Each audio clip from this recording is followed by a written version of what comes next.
It's 4th of July weekend, and I'm going to be working on flooring on the bus.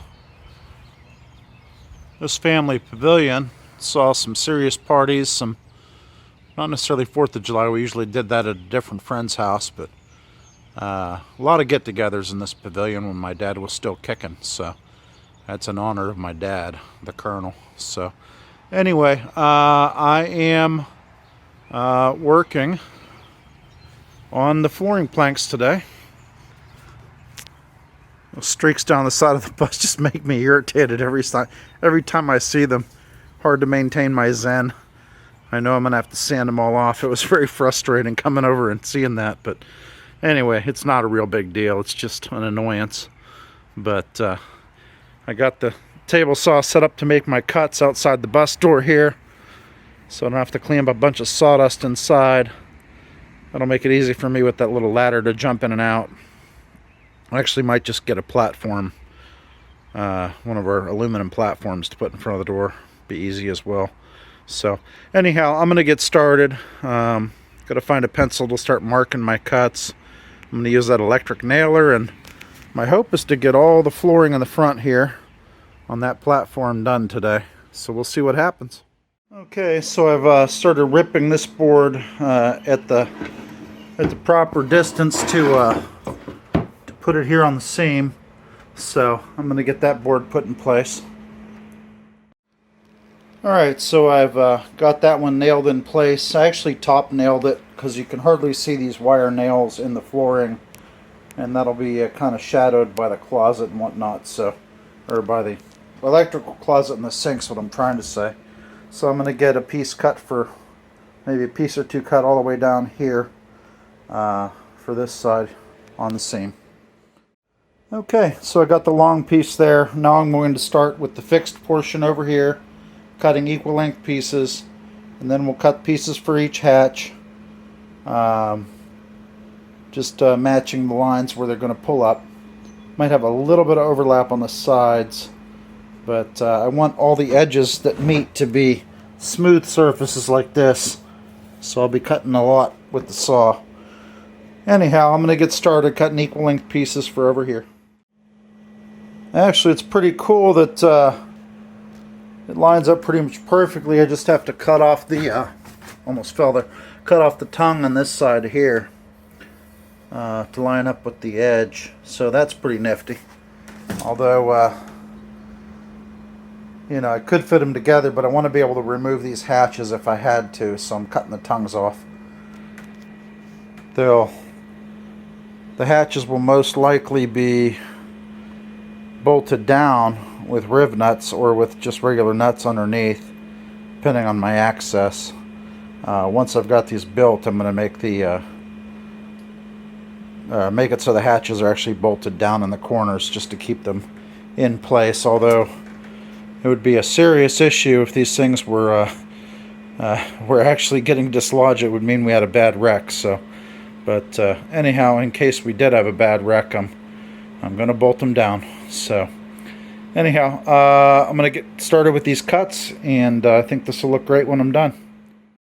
All right, so I'm in the midst of nailing these planks down on this fixed piece, and after that, I'll cut pieces to fit the hatch and then the other hatch. So anyhow, I'm going to keep going. So I'm making pretty good progress here. It's time to rip the last row, trim a little off to be in line with the edge, and then I'll finish the second hatch and get all the way over there to the end seam. I've got to think about whether I'm going to permanently affix both sections together. I think I will over there. Just span that gap between the two with flooring. So maybe a scrap of plywood as well. But anyhow, so right now I'm going to rip a board for here and keep moving. So that's where I'm going to leave off for today. I've got first two hatches here covered, working on covering that one there. So it's coming along fairly quick. Just trying not to work too fast and make it too sloppy. I'd like it to look semi-decent. So anyhow, I'm tired. I'm hot and sweaty. It's time for a cold beer. At the bus here on a Saturday to work on the floor and some other stuff possibly. It's about 78 outside, and without running the fans it's about 82 or 83 here on the inside, so it's actually not too bad considering it's absorbing sunlight. So the insulation definitely does a pretty good job on this bus. So I'm going to kick the fans on. It should be nice and comfortable to work in here today. So I'm going to continue here in the front, getting the flooring moved over, then we'll finish over on that side, and then we'll work on the platform behind the whirlpool. So I'm making progress here, getting this flooring down. It's a little bit slow, have a lot of cuts to make with these trapdoors and edges and things, but it's coming along. Slow and steady wins the race. Alright, so I got the wooden pieces here on these, on the front section. I got one more line to do here. This underneath will be covered with shelf or something, and then over here I'm going to do one or two more rows, and then I'm going to put a layer of plywood down that's painted or OSB or whatever, because the appliances and the roll-out shelving units are going to cover up everything, so we don't necessarily need the finished flooring there. And I'm running a bit low. I want to make sure I have enough for that back platform there to get that done. And I'll be using a different flooring material for the gaming grotto back there and this bathroom area and hallway. So I got to decide on what I'm going to do with those. But anyhow, I hope to get that platform in place and then be able to put those waterproofed panels in place as the walls for the whirlpool and the ceiling. Although the ceiling is going to get its cedar on first before I put it up top. So anyhow, just want to get the flooring, these plank floors, pretty much done today. That's my goal. Okay, so right here I've cut the pieces to cover the top of this step. This part's pretty much done. I've got that row there. Got two more rows over here, and then I'll be able to move to the back platform. Alright, so at this point I've got this front section done. I've got it vacuumed. So over here the appliances will likely cover this line. I could probably add a little more flooring if I need to, but I'm thinking at this point I'll paint a sheet of plywood here, a piece of plywood or OSB with a couple layers of paint, and that'll go underneath the appliances. Because we got right here, we're going to have facing that way the washer dryer combo. It'll be a vented unit. I'll put a vent through the wall right there behind that fan, or over this way maybe. There may be a little bit of a closet for brooms or whatnot in there. Got to think about that. Then we're going to have the fridge. It'll have underneath of it a slide out drawer to lift the fridge up to a better height to make it comfortable. So we'll see how high the fridge actually is and what that drawer needs to be after I buy a fridge, which I haven't done yet. So then we'll have over here the propane stove. And I could go measure that in the trailer and double check my thought that we don't need more flooring. So it'll go in here with a gap behind it for the propane lines. So I believe the front will be over this line. And then right here there'll be the L-shaped little wine bar slash drink area. I don't know. We'll have to think about what it is, but basically a breakfast bar. And then opposite that over here, just to the side of these outlets and the edge of the sink, there's going to be our wood-burning stove. So I've got to build a console for it to sit on, or a platform, I mean. I'll probably weld that out of metal and get it braced into the wall and into the floor and over here. So that's going to hold the wood-burning stove, and there'll be some wood storage under it. Then the entertainment center area. That's why I didn't floor all the way over. The TV is going to be recessed so that when it's not being used, there is basically a bar top that you can kind of use as a standing desk. or whatever. Just don't want the TV always out, so it'll be on a linear actuator that'll rise up. So anyhow, it also will allow us to have a big screen TV, or fairly sizable TV, without having to compromise on space to work or do whatever. So anyhow, I think the floor turned out really good here. Got to trim that little corner there. There's actually, you might be able to see here, there's a pencil line. I'm going to have to redo that and cut it with a circular saw or jigsaw, or handsaw, whatever. But there's the step platform. I tried to make sure that as I cut for platforms, like right here you can see, I tried to make sure I used pieces so that the grain would carry through. Now little saw nicks like this, I'll be using a little bit of wood dye or a little bit of brown paint to kind of fill in the lighter colored spots from where the saw lifted up some grain. But I'm pretty happy with how this turned out. So the material is, like I said, pretty cheap. It was from a construction junction here in Pittsburgh. It was actually a kind of like Habitat for Humanity restore, but much bigger. And we got this years ago, or about a year ago actually, from them when we were shopping for bus stuff. So anyhow, I'm going to continue on the back platform at this point. So I cut the first piece here, and I'm going to squeeze it into the plywood.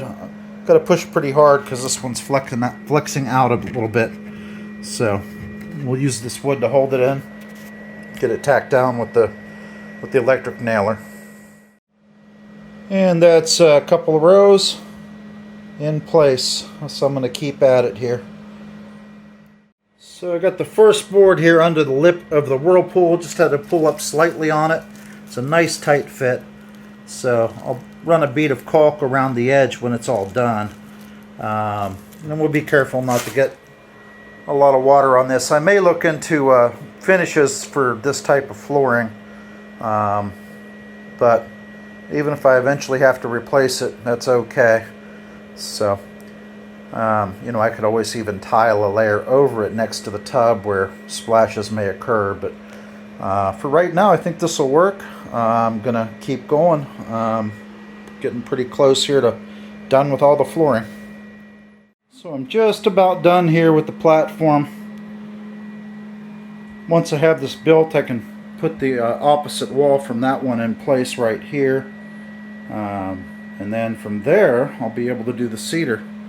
So that'll be nice. And have the hot tub or whirlpool area kind of finished out. So anyhow, I am going to keep at it here till I finish. Take a measurement for the last one, rip it to the right length, and tap it in place. And so I got 1, 2, probably 3 more rows to go if I had to speculate based on what it looks like there. So anyhow, pretty satisfied with what I've got done today. And there we go with the platform for the bedroom.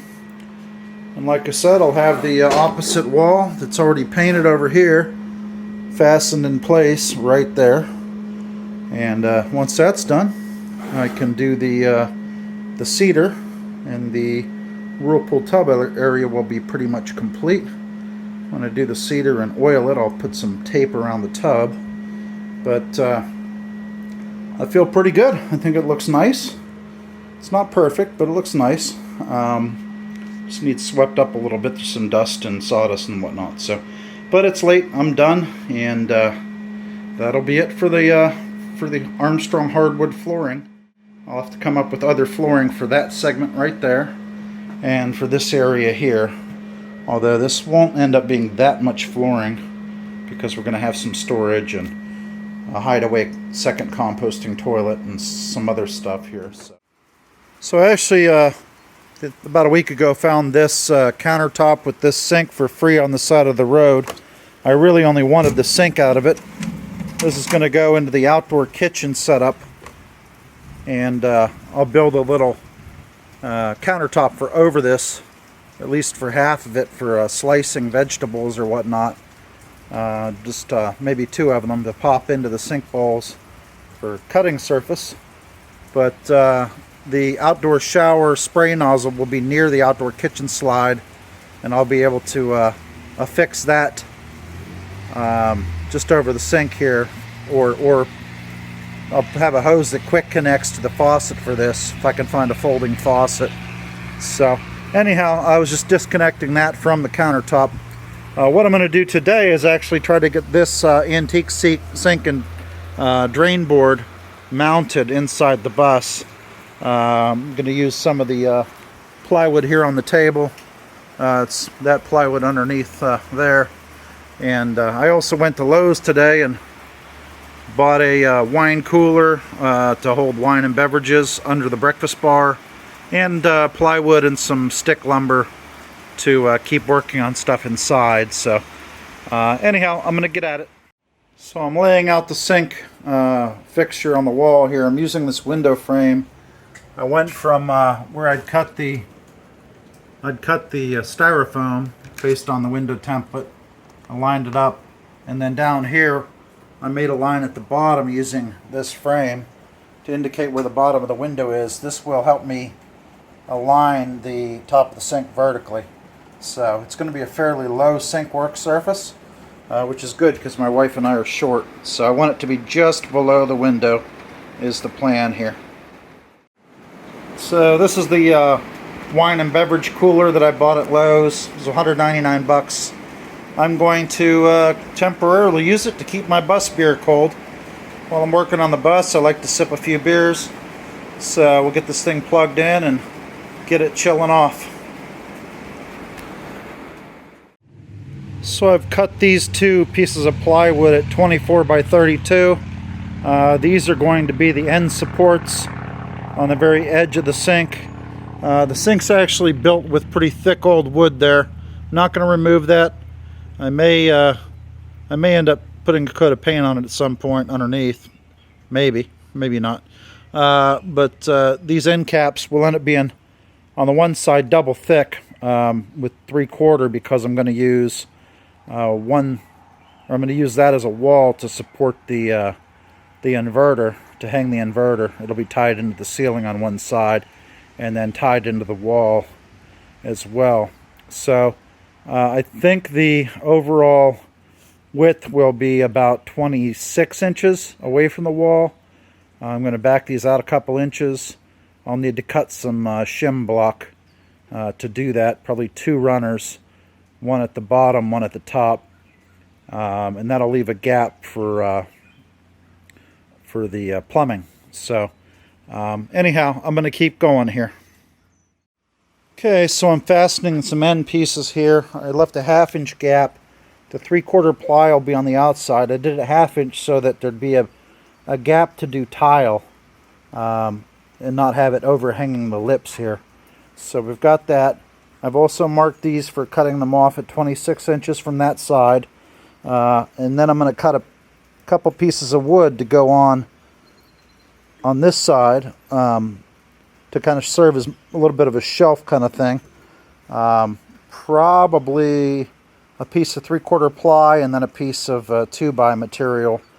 We'll waterproof that, and then that will be like a wooden spot to start building a little kind of utensil shelf, or whatever. Maybe even a knife rack will go in there. I don't know, but for now it's going to gap that and serve as a place to fasten things, to build kind of a ledge behind the sink or a backsplash. So for now, that'll be how we do it. I'm going to start cutting these pieces off, and then I'll cut the pieces to go in behind it, and then we'll take all this stuff into the bus, and I'll screw these these plywood pieces up against these edges, and then we'll push the sink into place and figure out how we're fastening it to the wall. So I've got these clamped on the piece of a 3/4 OSB. It's a spacer block. Left a gap so water wouldn't leak down onto the OSB, which is not very impervious to water. OSB tends to go crappy pretty quick with any drips. But anyhow, it's going to space it so that when I put a 2x on top of it as part of the backsplash, it will be at the right height. So I'm shooting for that to be about 2.5 inches, just above the metal rim on the bottom. It's almost 2 inches tall at the top of the rim on the sink, so should be over that, and then we can waterproof it with some caulk, bead of caulk under there. But anyhow, I'm going to get this screwed in place, these additional supports screwed down, and after that I'll cut a piece of 2x and put it in place, flip this over. I'm going to remove this for now. I think that's where the actual faucet's going to go. I think that was the overflow originally, so I don't really have a use for that. I'm gonna do a faucet with individual handles probably, or I'll reuse this hole for soap dispenser. That's what I'll do. Soap dispenser. I'll do a single handle faucet, soap dispenser, and we'll do water tap or vice versa. So anyhow, that's the plan. I got to get that thing removed after I cut the screw this in place and cut the additional 2x material, and then we'll take it into the bus and put it in place with the plywood over here. I plan to paint this stuff when it's in place. After I'm going to put 1/2 inch plywood over top of that for a nicer look, and then it's going to be the other side will have another taller piece of plywood, so it's going to be 1.5 inch thick wall, so I can hang the inverter on it. So I've cut this piece of wood, and I've straightened the back lip where it was bent a little bit with this hammer. Now I'm going to put this lip in place and put this wood in place and get it screwed down to the plywood there. Use some nice deep screws, or nice long screws, and that way we have the sort of the mounting point for the backsplash already in place when we put it up against the wall. So there we go. I got the mounting point and spacer block in behind. Next step here is going to be to remove from the bottom that overflow fixture, and from there I'll take it into the bus and get it mounted. So right now I'm just taking this old fixture off. That nut's probably been on there for well over 100 years if I had to guess. Sink is very old. Okie dokie, got the overflow out. Wasn't super easy, a lot of corrosion, but worked pretty well with the pipe wrenches. So anyhow, I'm ready to take the overall piece here into the bus, and I'll bring the side supports, we'll get it screwed together and put up against the wall. Alright, so I've got the legs fastened here to the sink on each side. Now it's time to flip it and push it against the wall, get it centered, and then I'm going to put some blocks up against this strip, screwed into the wall and screwed up into those. Probably be 1.5 by 1.5 inches, and we'll get that, we'll use that to situate this. Could probably use some L brackets. I don't know if I have any laying around, but anyhow, I'm going to get this thing flipped and put into place. So we have the antique Butler sink here up on its legs. I'm going to measure the center point, and I'm going to align that with the mark I have on the wall for center. I don't know if you can see that right there. So once I have that done, then we will bolt it or screw it into the wall. The idea here is that window will be right in the center of the sink. I'm a little out of breath. It's kind of muggy and hot, so very, very humid. Anyhow, I'm going to get this put against the wall and fastened in. Okay, so I have it just set into place. I've got to mark the center. That window trim piece gives you an idea of where the window's going to go.